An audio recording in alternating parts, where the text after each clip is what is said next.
Multivista and BCIT work together to basically digitize their whole campus.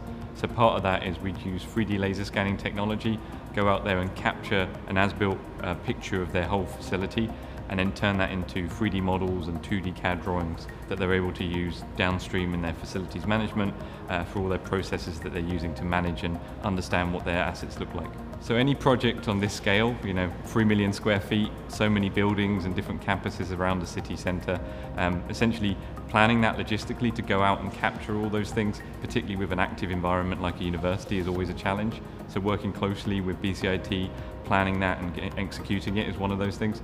At the same time, capturing it all creates a huge amount of digital information, data quantity. So managing all those terabytes of information that we're collecting, how do we distribute that and deliver that to the client in a consumable way? One of the key deliverables that Multivista provides, and one of the reasons why we were chosen for this project, is when we go out and scan these facilities, we can very quickly and easily put them online so that people can essentially virtually tour that information. So for BCIT, where they want to connect lots of different people and staff members, as well as any external consultants or general contractors, they can go to this particular campus, this particular building, this particular room, and effectively allow people access to virtually tour it no matter where they are. They could be in other parts of the country and really get an understanding of what the facility looks like for any renovation project, new build project, or even any FM system that they're trying to deploy. So over the last couple of years, we've had about 15 people working on the project. That includes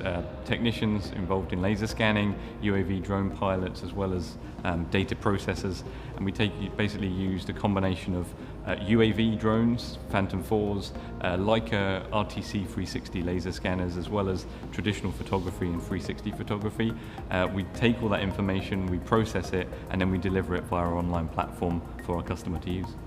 So on a campus of this size, like I said, I think it's 5 or 6 campuses, about 56, 58 buildings.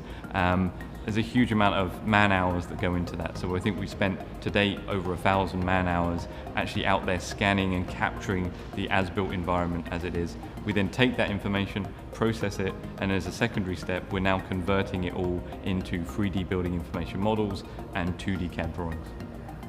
As part of this project, BCIT want a range of deliverables. That includes the raw point clouds, which come in a multitude of formats like E57 and Recap and LGS, as well as the 3D models, the Revit models, .RVTs, as well as the 2D CAD drawings, DWGs and DXFs. With the models that we're creating, we're effectively doing LOD 300 models, which essentially means that we're modeling all the architectural features, all the mechanical, electrical and plumbing components as well. With that, working with BCIT, we found that they really get a huge amount of benefit from understanding their digital world in 3D. With those models, they have accurate 3D insight onto what their facility looks like. So if they need to trace a pipe or understand what a mechanical room looks like to do any repair work, they can actually just bring up that 3D model, inspect it, interrogate it, and understand what they have and what repair work or renovation work they need to do in the future. BCIT, Chris and Joe and so forth, they're a great team, worked really closely with us. They knew exactly what they want, but at the same time we were there to guide them on scanning and the deliverables that were created. Worked very nicely, collaborative, very communicative, and ultimately I think we got to the point where we're delivering exactly what they need for their future going forward.